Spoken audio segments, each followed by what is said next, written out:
പ്രവാചകൻ ആദം നബി അലൈഹിസ്സലാമിനെ അയക്കപ്പെട്ട പല നൂറ്റാണ്ടുകൾക്കു ശേഷം അല്ലാഹു നൂഹ് നബി അലൈഹിസ്സലാമിനെ അയച്ചു. ഭൂമിയിലെ ജനസംഖ്യ പല ഘട്ടങ്ങളിലായി വർദ്ധിച്ചു.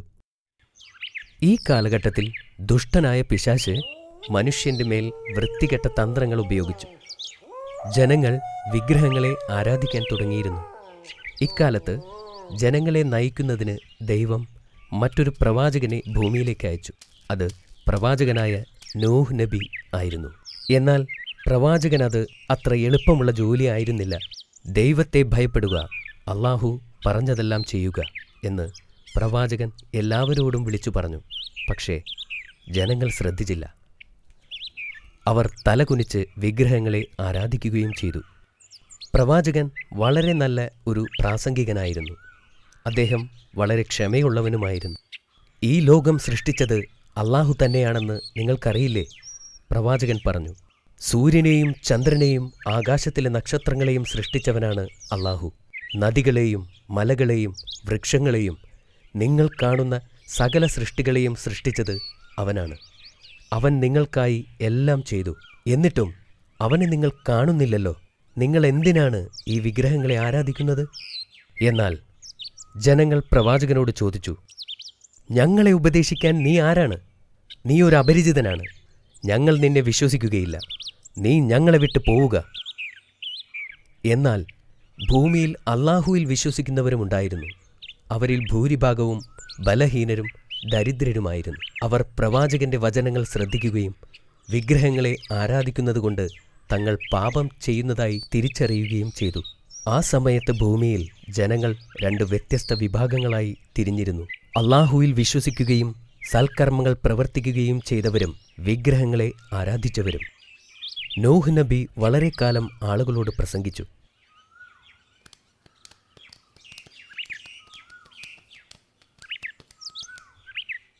വിഗ്രഹാരാധകർക്ക് പെട്ടെന്ന് തന്നെ പ്രവാചകനെ മടുക്കാൻ തുടങ്ങി. അവർ പറഞ്ഞു, നിങ്ങൾ ഒരുപാട് നാൾ കള്ളം പ്രസംഗിച്ചു. നിങ്ങൾ ഇനിയും നിർത്തിയില്ലെങ്കിൽ നിങ്ങളെ കല്ലെറിയും. പക്ഷേ പ്രവാചകൻ അവരുടെ വാക്കുകൾ അവഗണിച്ചു. നിങ്ങൾ അല്ലാഹുവിൻ്റെ വാക്കുകൾ അനുസരിക്കൂ എന്ന് രാവും പകലും ജനങ്ങളോടായി അദ്ദേഹം അപേക്ഷിച്ചു. അനേക സന്ദർഭങ്ങളിൽ വിഗ്രഹാരാധകർ അദ്ദേഹത്തെ കല്ലെറിഞ്ഞു. അദ്ദേഹത്തിനെ വടികൊണ്ടടിച്ച സംഭവം വരെ ഉണ്ടായി. നീ ഒരു പ്രവാചകനല്ല, വിഗ്രഹാരാധകർ വിളിച്ചു പറഞ്ഞു. നീ വെറും ഒരു സാധാരണ മനുഷ്യൻ മാത്രമാണ്. നിന്നെ കേൾക്കേണ്ട ആവശ്യം ഞങ്ങൾക്കില്ല. പ്രവാചകൻ അവരോട് യാചിച്ചു, വിഗ്രഹങ്ങളെ ആരാധിക്കുന്നതിലൂടെ നിങ്ങൾ വലിയ പാപമാണ് ചെയ്യുന്നത്. എന്നാൽ ജനങ്ങൾ അദ്ദേഹത്തെ വീണ്ടും വീണ്ടും അടിച്ചു. ഞാൻ നിങ്ങളെ ഓർത്ത് ഭയപ്പെടുന്നു. ഒരു ദിവസം അല്ലാഹുവിൻ്റെ ശിക്ഷ നിങ്ങളെ തേടി വരും. പക്ഷെ ജനങ്ങൾ പറഞ്ഞു നടന്നു, അവൻ മണ്ടനാണ്, അവന്റെ വാക്കുകൾ ആരും വിശ്വസിക്കരുത്. ഇതൊന്നും നൂഹ് നബിയെ തന്റെ ദൗത്യത്തിൽ നിന്നും പിന്തിരിപ്പിച്ചില്ല. 950 വർഷക്കാലം അദ്ദേഹം അവരോട് പ്രസംഗിച്ചു. സത്യനിഷേധികൾ അദ്ദേഹത്തെ പരിഹസിച്ചു. നൂഹ് നബി നിരാശനായിരുന്നു. കാരണം 100 കണക്കിന് വർഷങ്ങളായി ആളുകളെ വിളിച്ചിട്ടും വളരെ കുറച്ച് മുസ്ലിങ്ങളെ ഉണ്ടായിരുന്നുള്ളൂ. സത്യനിഷേധികളുടെ എണ്ണം വളരെയധികം വർദ്ധിച്ചു.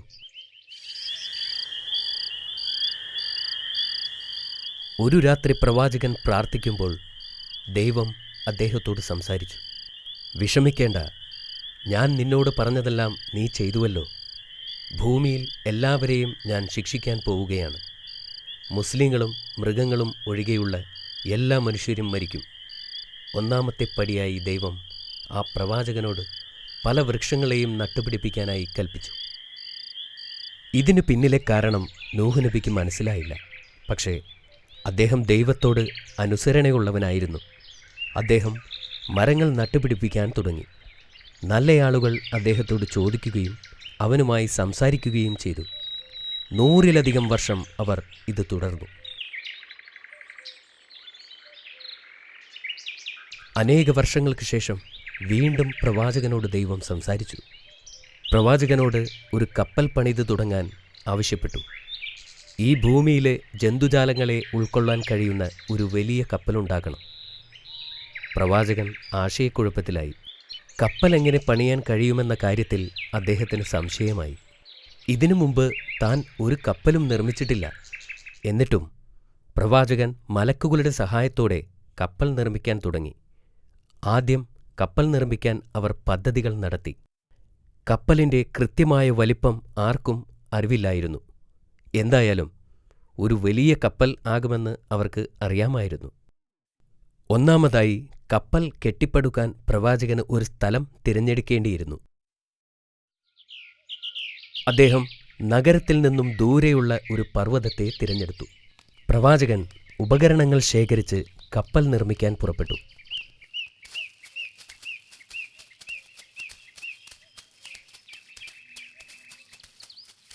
അവർ മരം മുറിച്ചെടുക്കാൻ തുടങ്ങി.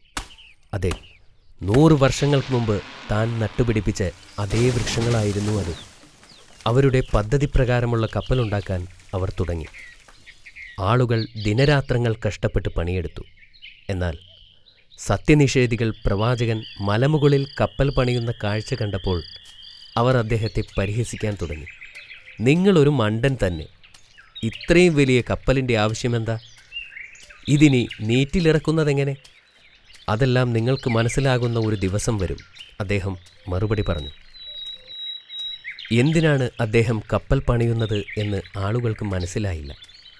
അദ്ദേഹത്തിന് ബുദ്ധിസ്ഥിരത നഷ്ടപ്പെട്ടു എന്നവർ കരുതി. നൂഹ് നബിയും അദ്ദേഹത്തിൻ്റെ ആളുകളും കഷ്ടപ്പെട്ട് പണിയെടുക്കാൻ തുടങ്ങി. ഒരുപാട് കാലത്തിന് ശേഷം കപ്പലിൻ്റെ നിർമ്മാണം പൂർത്തിയായി. അവർ അള്ളാഹുവിനെ സ്തുതിക്കുകയും കപ്പൽ പൂർത്തിയാക്കാൻ സഹായിച്ചതിന് നന്ദി പറയുകയും ചെയ്തു. വെള്ളപ്പൊക്കത്തിനുള്ള സമയം അടുത്തുകൊണ്ടിരുന്നു. ഒരു രാത്രി അള്ളാഹു നൂഹ് നബിയോട് പറഞ്ഞു, നീ എന്ന് നിന്റെ അടുപ്പിൽ നിന്നും വെള്ളം വരുന്നത് കാണുന്നുവോ, അന്ന് ഞാൻ ഭൂമിയിലേക്ക് ജലപ്രളയം അയക്കും. നിനക്കറിയാമോ, നൂഹ് നബി ഉണ്ടാക്കിയ കപ്പലിൽ 3 തട്ടുകളുണ്ടായിരുന്നു. 3 തട്ടുകൾ എന്തിനായിരുന്നു ബാബ?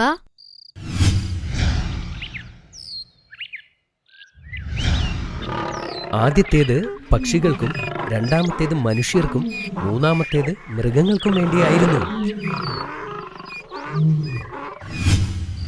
അത് നന്നായി. അതെ അമീർ. ജലപ്രളയത്തിൻ്റെ ദിവസമെടുത്തപ്പോൾ മൃഗങ്ങൾ ഓരോന്നോരോന്നായി വരാൻ തുടങ്ങി. അവർ ജോഡികളായാണ് വന്നത്, ഒരാണും ഒരു പെണ്ണും. അവിടെ ആനകളും ജിറാഫുകളും സിംഹങ്ങളും മുയലുകളും പറവകളും ഉണ്ടായിരുന്നു. ഭൂമിയിലെ വിവിധങ്ങളായ ജീവികൾ കൊണ്ട് ആ കപ്പൽ നിറഞ്ഞു. അങ്ങനെ ഒരു ദിവസം അള്ളാഹു പറഞ്ഞ പോലെ നൂഹ് നബിയുടെ വീട്ടിലെ അടുപ്പിൽ നിന്നും വെള്ളം വരാൻ തുടങ്ങി. ഈ ഒരു അടയാളത്തിന് വേണ്ടിയാണ് നൂഹ് നബി കാത്തിരുന്നത്.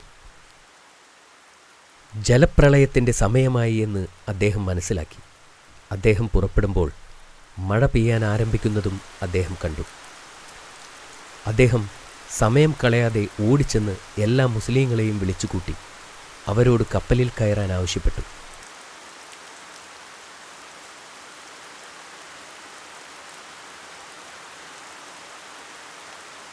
അപ്പോഴും അവിശ്വാസികൾക്ക് മനസ്സിലായില്ല എന്താണ് സംഭവിക്കുന്നതെന്ന്. അവർ നൂഹ് നബിയെ വീണ്ടും പരിഹസിച്ചുകൊണ്ടിരുന്നു. ഈ മൃഗങ്ങളെയൊക്കെ കൊണ്ടുപോയി എന്ത് കാണിക്കാനാണ് എന്നവർ ചോദിച്ചു. നൂഹ് നബി ഇതൊന്നും ചെവിക്കൊണ്ടില്ല. അദ്ദേഹം തൻ്റെ കുടുംബത്തോടും കുട്ടികളോടും കപ്പലിൽ കയറാൻ ആവശ്യപ്പെട്ടു. അതിൽ അദ്ദേഹത്തിൻ്റെ ഒരു ഭാര്യയും ആ ഭാര്യയിലുണ്ടായിരുന്ന കുട്ടിയും ഒഴികെ ബാക്കി എല്ലാവരും കയറി. അവർ 2 പേരും അവിശ്വാസികളായിരുന്നു. എൻ്റെ കാര്യം ഞാൻ നോക്കിക്കൊള്ളാം, ആ മകൻ നൂഹ് നബിയോട് പറഞ്ഞു. എന്നെക്കുറിച്ചോർത്ത് ആരും വിഷമിക്കേണ്ടതില്ല. വെള്ളത്തിൻ്റെ നിരപ്പ് ഉയർന്നുകൊണ്ടിരുന്നു. അതുകൊണ്ട് നബി കപ്പലിന് നേരെ ഓടി. ഭയാനകമായ ഒരു വെള്ളപ്പൊക്കം രൂപം കൊണ്ടു. വെള്ളം പെട്ടെന്ന് തന്നെ ഉയരാൻ തുടങ്ങി. കടലിലെ വെള്ളം കരയിലേക്ക് അടിച്ചു കയറാൻ തുടങ്ങി. അപ്പോഴും മഴ പെയ്തുകൊണ്ടേയിരുന്നു. ഇപ്പോൾ ജനങ്ങൾക്ക് മനസ്സിലായി നൂഹ് നബി പറഞ്ഞത് സത്യമാണെന്ന്. അവർ പർവ്വതങ്ങൾ ലക്ഷ്യമാക്കി ഓടി. തൻ്റെ ഭാര്യയും പുത്രനും വെള്ളപ്പൊക്കത്തിൽ നിന്നും രക്ഷപ്പെടാനായി ഓടിവരുന്നത് പ്രവാചകൻ കണ്ടു. അദ്ദേഹം വിളിച്ചു പറഞ്ഞു, കപ്പലിലേക്ക് കയറി ജീവൻ രക്ഷിക്കൂ. പക്ഷേ അവർ അത് തിരസ്കരിച്ചു.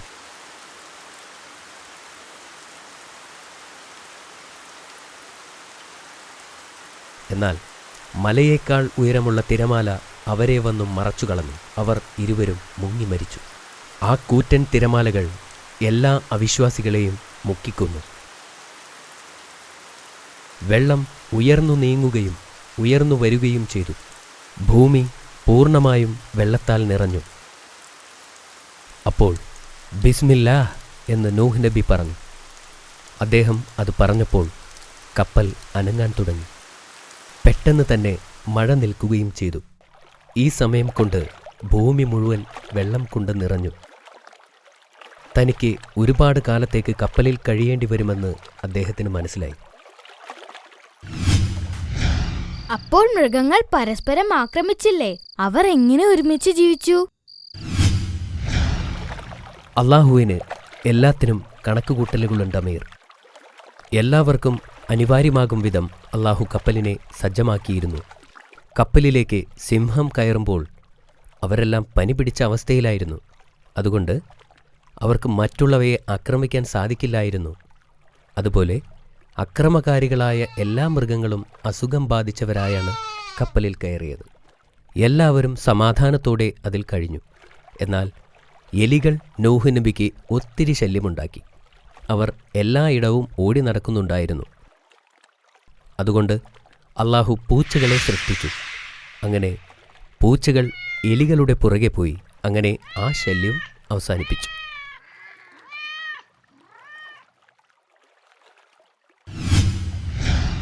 അങ്ങനെ അള്ളാഹു താല ഈ യാത്രയിൽ പ്രവാചകനുണ്ടായിരുന്ന എല്ലാ പ്രശ്നങ്ങൾക്കും പരിഹാരം കണ്ടെത്തിയിരുന്നു. 100 വർഷവും 50 ദിവസവും ഈ യാത്ര തുടർന്നുകൊണ്ടേയിരുന്നു. അവർക്ക് എവിടെയും കരകണ്ടെത്താനായില്ല. അവർ ഒരുപാട് ദിവസം കാത്തിരുന്നു.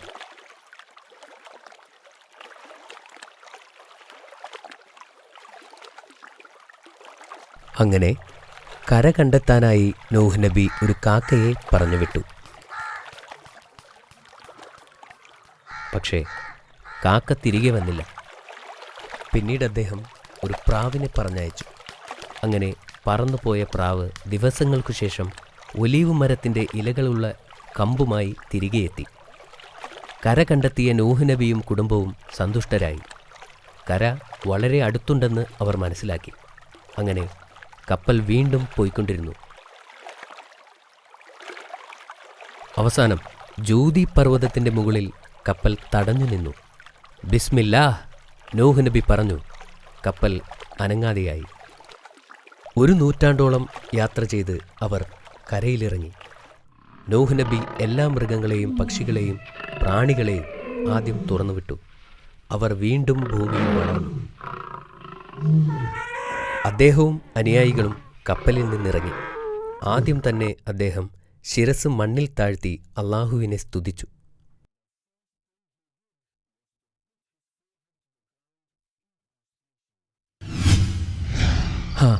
അതിനുശേഷമുള്ള മാനവരാശിയുടെ ആരംഭം ഇവിടെ നിന്നായിരുന്നു. ഇത് വളരെ നല്ല കഥയായിരുന്നു ബാബ. മാഷാ അല്ലാഹ്, നിനക്ക് ഈ കഥ ഇഷ്ടപ്പെട്ടല്ലോ അല്ലേ? എങ്കിൽ നമുക്ക് ചോദ്യത്തിലേക്ക് കടന്നാലോ? നീ തയ്യാറല്ലേ അമീർ? അതെ ബാബ.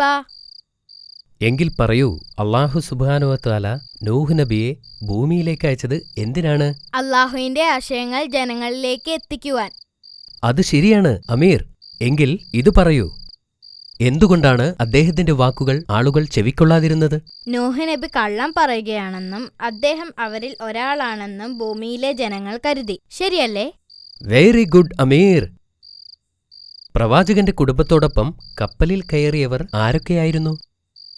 നൂഹ് നബിയുടെ കൂടെ എല്ലാ മുസ്ലിങ്ങളും കയറി. കൂടാതെ എല്ലാ പക്ഷികളിൽ നിന്നും മൃഗങ്ങളിൽ നിന്നും പ്രാണികളിൽ നിന്നും ഒരു ജോഡി കൂടി കയറി.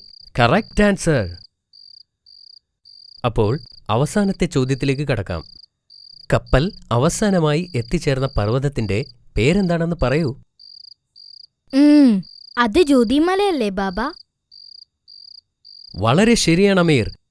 ഇന്നത്തെ എല്ലാ ചോദ്യത്തിനും നീ ശരിയായി ഉത്തരം നൽകി. താങ്ക്സ് ബാബ. ഓൾ റൈറ്റ്, ഇന്നത്തേക്ക് ഇത് മതി. മറ്റൊരു പ്രവാചകന്റെ കഥ നമുക്ക് നാളെ പറയാം. മാസ്സലാമ.